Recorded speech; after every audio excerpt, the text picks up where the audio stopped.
when it comes to disciplining, it's going to be that case where you're going to have to use your own discretion. Because if people get out, if depending on what kind of leverage you have as a company, if you start hounding on people for their personal tweets, you could also suffer the bad reputation of not being open and being honest and being more autocratic, if you will. There's also another side to that. I won't mention the person's name because she would kill me, but there's a person who's close to me who's in a position at a company somewhere in this country who has the ability to hire people and was actually going through recruits and candidates, and one of them, there's a candidate this lady liked, and this candidate really wanted to work there.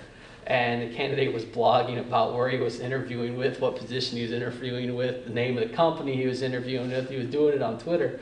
Well, this lady is savvy enough that she found the interviewee's Twitter account and blog, and found all that and found out, wow, you really want to work here. Offer times 0.7. I can offer this now, and offered it, and that's she took 30% off the offer letter and gave it to the guy. And not only that, but she found out through Twitter that he had accepted the offer letter and was starting it next month. She didn't even write him yet. That's how she found out. So it's that case for, being transparent, being naked. Sometimes you want to kind of more project the image, and like I said, the technology's caught up to the marketplace.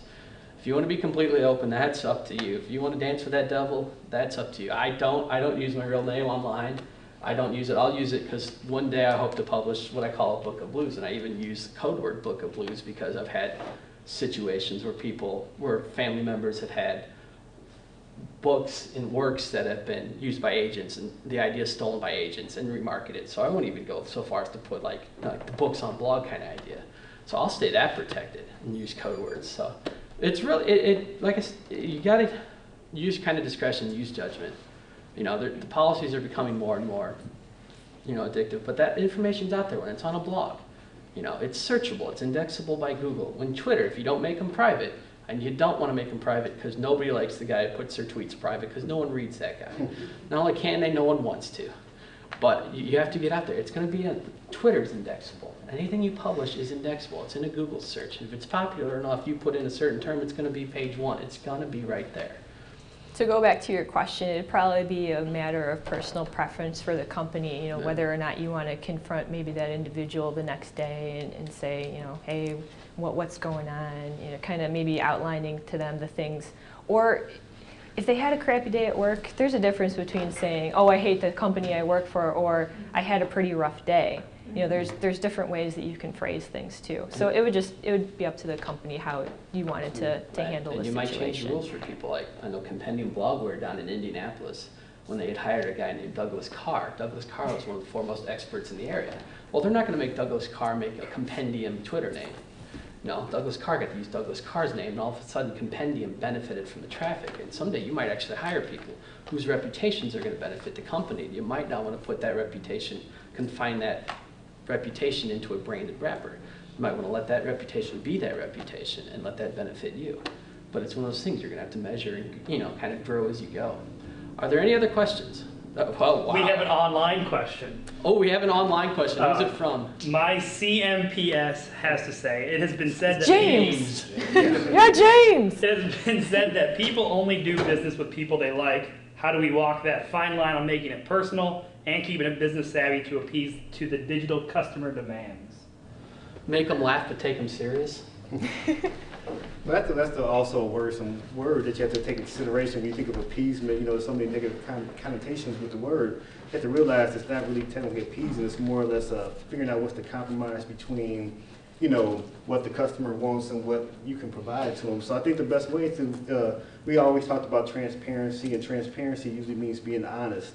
You're honest with them. You let them know what you have, what you can do, and that's what you do with your whole, your whole brand. You keep your brand awareness to such a position that they know that, hey, this guy's honest, this guy does this. You keep on, repeating that message with what you do, and you hope that you can only convince a person to do so much. If they're already, you can help bring them over to your camp, but you don't want to do so much pulling that you're going to throw them away. You make enemies that way. So I mean, it's almost like a good Bears defense. You know, you might bend a little bit, but you don't break. So, Any other questions before we break? yeah. And we have plenty of delicious looking apples and muffins. By the way, Jim Barnhouse Some says water. hi, says we're doing great. Evelyn Bay Coffee Company is watching and enjoying. Hi, And Jim, James I love you. Salute. Welcome to part 2. Hope you guys enjoyed part 1. Don't mind me. It's not what it looks like. The Twitter feedback I saw was actually pretty good. In fact, we were at I'm like paranoid when I'm like presenting. We were down at Blog Indiana, and there was a lady that was supposed to give a presentation on different strategies, and I don't dog people out, so I'm not gonna get into specifics. And the rules are you're supposed to talk about the topic. She talked about the topic in that sort of way where she discussed about cool things you can do, and then 3 minutes later talked about how you should subscribe to her business. And a bunch of us had iPhones, and we just started tweeting under the hashtag Blog Indiana, and then we just started filing out, and that lady will probably never speak there again. So yeah, we're following the Twitter. We're kind of following. How bad is it? How bad is it? Any questions to this point? Anything unanswered? Any topics you wanted to get into? Please. Go for it. More specific about setting up some of these things and using them and how to. Okay. Perfect. Anyone not set up a Twitter account before? Anyone not sure how to set up a Twitter account? Okay, Nichole, you want to go to twitter.com then? We have a million things going on. No, and it's my computer, so it's going to take you like a million minutes. And that was actually, it's one of those things. We actually set up a Gmail account to actually piggyback through to make one. Almost we're at. Wow, are you tab happy? Well, I wanted to open them all, but Yeah, that's going to be a bad idea. your computer can't handle it. No, my computer can't handle the truth. We'll just, okay. All right, so here's Twitter. Should I sign up? Yeah. This is how easy it is. It doesn't cost, there's no cost, there's no startup fees. Valparaiso@gmail is the account I set up. So put in whatever name you want. Let's put in. No, okay. Put your name. I don't like using my last name, whether or not you want to. Just use it's your, You don't have to put it. just make up like a test username.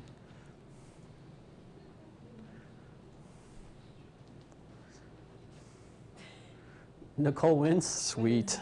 With a Z, the lesser known Z spelling. Valparaiso@gmail.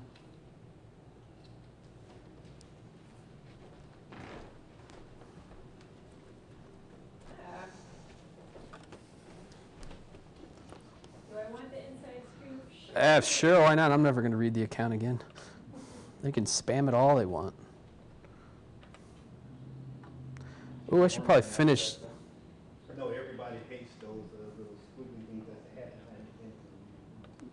Hold on, let me give me a second to finish making the Google account. Okay, so I made my account. You can see if you can import other contacts. So if you have a Gmail, you can log into your Gmail and it'll scrub it to see if there's other people that use their Gmail on their Twitter account. You can do the same with Yahoo or AOL. I don't have a Gmail. Do you want to put yours in? Put Valparaiso@gmail. Yeah, I don't necessarily want to give out contacts, but the concept's there. Well, if you can do it, I'm just. Yeah, go ahead and skip. What it'll do is it'll go through your email account and check those usernames to see if those email addresses are logged into the system with a Twitter account. And then it'll give you some other popular people that you can follow. You can follow Suze Orman if you want. Or Cat Macros. And I can't have cheeseburgers. Of course, follow them all. If you don't want to follow any of them, you can just unselect it.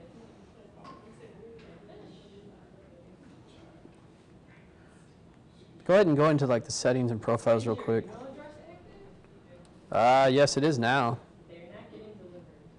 It is now. It's for the last 3 seconds.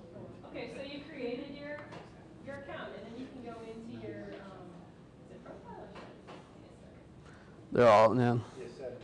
You go in here and you can change if you have a website, and you can put. Do you know what the Valpo? Is it just Valpo Chamber? Valparaiso Chamber.